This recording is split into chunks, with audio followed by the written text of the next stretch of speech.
I'm Brian Batista. My friends call me Bunny. It's a long story. And I got all sorts of little goodies, including a new suitcase, because the wheels ripped to shreds while I was and this box here has some of the kimonos I bought just because the patterns I thought were really beautiful. The thing I wanted to talk about for this episode is composition.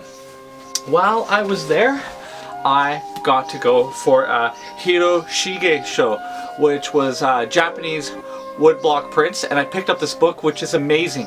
And this episode is all about composition, and so I wanted to show you this and talk about some of the lessons we can learn from these great Japanese woodblock masters. Let's begin.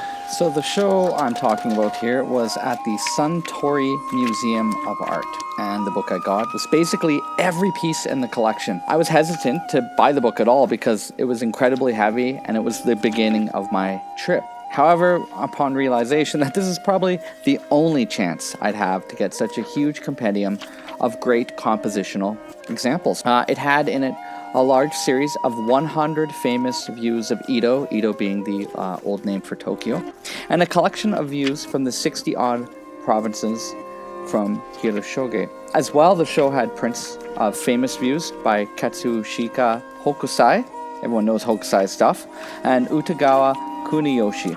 And it was the first time such a collection had actually been put together, assembled in Japan. People were super excited to be there.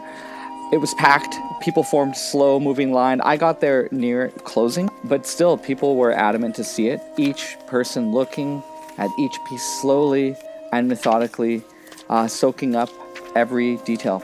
And these prints were in such an excellent state of preservation. It's said that they were very close to the test prints, as much as they first appeared in print, as close to the vision the artist had intended, which is an amazing opportunity. You know, the colors were just so vibrant and rich in person. Rich, and you could see just how the silkiness of the dyes went into the printed materials, as well as the grains of wood used to make the print. What's cool about the show is the works compared how Hiroshige composed his pieces, and they were beside a small example of a modern view taken by camera to highlight the mastery of how he laid out his composition and how he chose to depict the various elements in the scenes. And I gotta tell you that all the photos were so dull compared to how exciting and how visually interesting his compositions were. They were all vertical in format or portrait style, and one has to consider how you balance and harmony is made with this,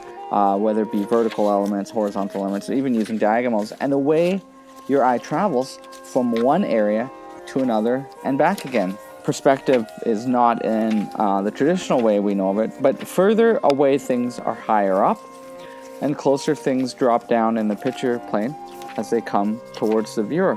Because it's a woodblock print, most things are line work, so it's kind of in focus all the time. So you can be clever in the way you apply atmospheric distance as sort of an effect. But I mean, there was real magic in this. Every season was covered, all types of weather and landscape. And there are even scenes and depictions that I think were far ahead of his time. They look like close-up and using elements and areas of the scene to block the view and make them more compelling. So I really encourage you to have a look at this type of work. So I don't think you need complicated mathematical explanations and layouts for composition. You can simply look and enjoy nature and see how the harmony and balance of it and the layout of your works can look beautiful to you.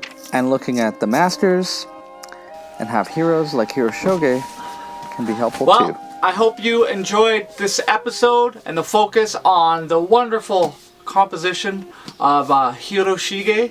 I'm just really glad to finally be back in my own bed. It's made, I left that way, and I'm gonna really enjoy sleeping in tonight. And I hope you come back for more episodes now from my studio in Calgary, because I will be back in a mad fury to teach. Because after my summer of teaching, I will be going to Portugal for a residency and to do some other projects and learning abroad until the fall. So take care. Ciao.